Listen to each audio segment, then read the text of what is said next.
Bana gelen neşri soruğa cevaplandıracak olayım. Amerika koyurdum. Yani bilen çağlarıma marketem diyen. Mektep nahili saylamalı.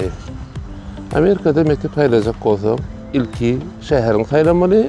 Şehrin belli olanından sonra da şehrin içinden mekteplerin bağlarını seyretmeli. Mektepler umuman 1.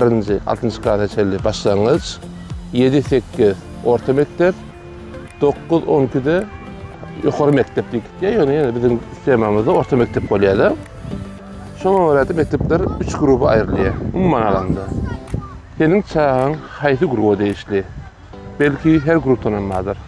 Şuna göre de öğüt tutacak olanda mektebin qovluğunu saylanmalı. Mektebi ne bilmeli?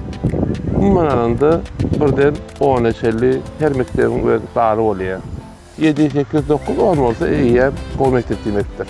Bolli bundan sonra ister Amerika'nın ister yerinden gel, ister dünyanın ister yerinden gel. Şuna göre de şu mektebin territoriyasını yadayın ağzı ehliyet esasından yadayın yok olsa öy arenda al.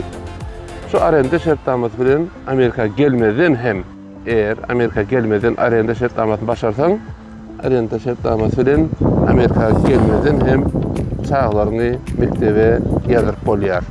Ondan sonra näme mektebin başlayan gününi mektebe varıp başlaymalı. Enge hasatlarda ilki şehrin saylamalı. Şehrinim elbette bu için gelen vatandaşlarına belli. Şu şehre edersin yönü, misal için green card diye yere başka gelirlerim var.